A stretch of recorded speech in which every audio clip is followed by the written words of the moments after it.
O corre-corre da vida cotidiana, as dificuldades no trabalho, os problemas no relacionamento e o constante fluxo de informações podem pesar no bem-estar emocional. São tantas preocupações ocupando a cabeça que o desenvolvimento de doenças que afetam a saúde mental até parece ser comum. Sintomas que podem chegar em diferentes fases da vida e que necessitam de um olhar atento. Hoje a gente vê, por exemplo, um aumento grande, significativo de TDAH, transtorno de déficit de atenção e hiperatividade em crianças. Ansiedade também a gente vê muito grande hoje em criança, em pré-adolescente. Então pode atingir as questões psicológicas diversas faixas etárias. Depressão no bebê, por exemplo, também existe. Porque daí tem muito a ver com a questão do relacionamento com o pai, com mãe, com família. E então a gente precisa, o quanto antes, se você observar sintomas que são atípicos, já buscar um tratamento, um acompanhamento. As doenças mentais, elas podem impactar fisicamente com vários sintomas, né? Pode afetar trazendo taquicardia, né? Porque é a palpitação, falta de ar, dores musculares, alterações do trato gastrointestinal. Mas o que mais impacta é na rotina do paciente. Então, ela quebra essa rotina. A pessoa deixa de viver como ela estava vivendo e impacta negativamente, atrapalhando as relações sociais na família, com amigos, principalmente também no trabalho, né? Então, é aí que ela impacta com maior intensidade.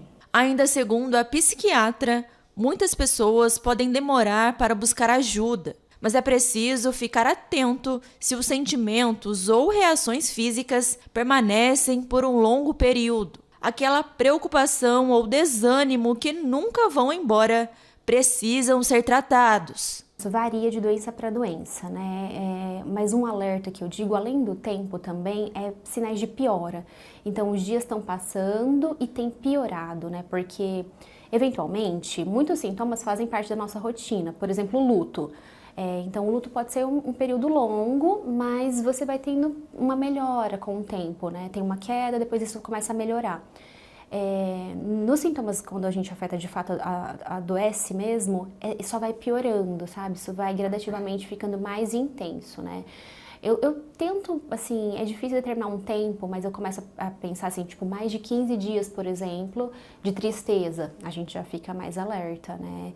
Ou de sintomas intensos de ansiedade. Então, pra gente começar a ficar mais de olho, nossa, isso tá se arrastando. Em relação ao tratamento, a parceria entre psicólogo e psiquiatra pode tornar os resultados ainda mais positivos ao paciente. O tratamento multidisciplinar que a gente fala, ele é muito mais efetivo. Quando o paciente tem a ajuda do psicólogo, o psicólogo vai fazer o papel de fazer uma conduta através da conversa, né? Então, tem técnicas de conversa que ele vai conduzir a melhora daquele paciente. O psiquiatra, ele tem uma formação médica, então a gente atua como principal mecanismo, como ferramenta, são os medicamentos mesmo, né? E aí, dependendo de cada caso, a gente às vezes tem suporte de um nutricionista, de um educador físico, de um fisioterapeuta, podem, dependendo de cada patologia, auxiliar nesse tratamento. Falar sobre saúde emocional é importante para naturalizar o assunto. É uma forma de quebrar tabus e levar conhecimento para que as pessoas possam compreender melhor os próprios sentimentos e também a entender o que os outros sentem.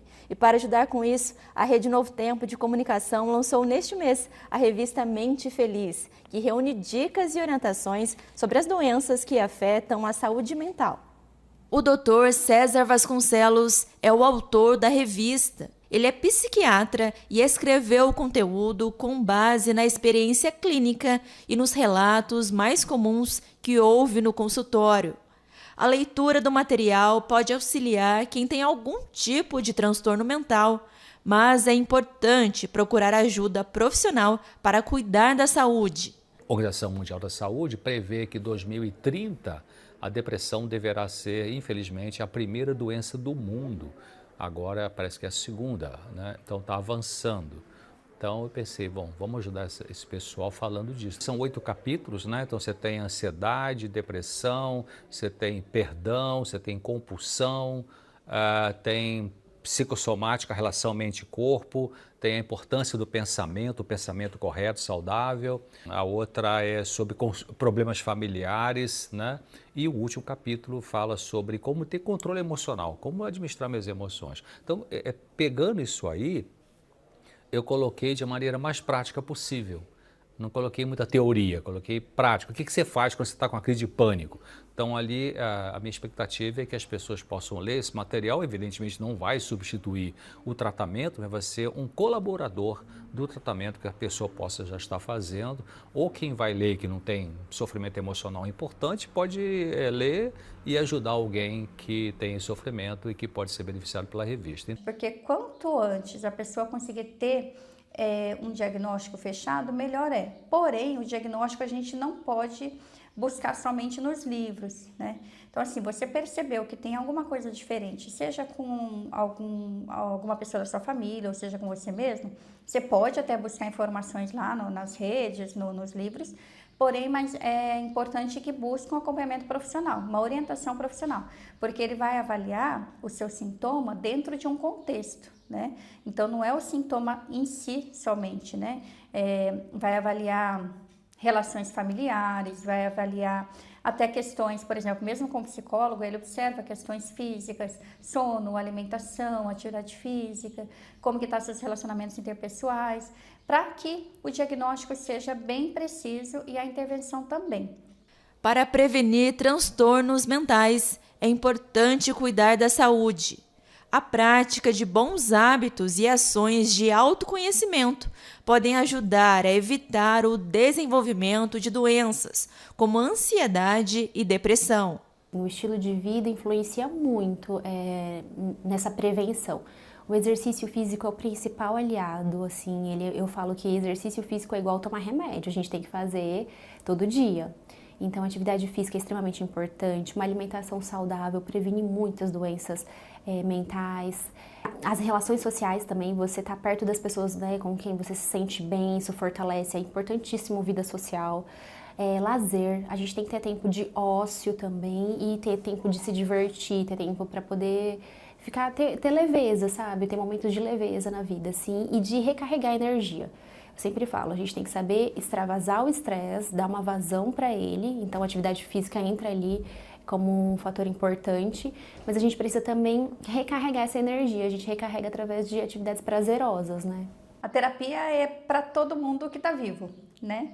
E que quer, de repente, construir uma vida que seja significativa para ela, que vale a pena viver. Então você vai olhar, cuidar, por exemplo, de traumas que te aconteceram ao longo da vida e que te impedem hoje de ter uma vida boa. Como você vai olhar também para o seu futuro. Então, assim, sei lá, eu quero uma profissão, mas eu não sei que profissão eu quero escolher. Eu tenho algumas metas da vida, mas eu tenho algumas dificuldades, por exemplo, eu procrastino muito, ou eu não consigo me manter firme nas minhas atividades. Então, vai olhar para isso. E como vai olhar para o seu presente também. Hoje, a vida que você leva hoje. Você sente que você está no caminho certo? Você sente que está valendo a pena? Você sente que você pode precisar melhorar alguns aspectos, como relacionamento interpessoal ou relacionamento com você mesmo, autoestima, autoconfiança? A terapia é para isso também. E para prevenir prováveis doenças que podem te acontecer, né, num futuro.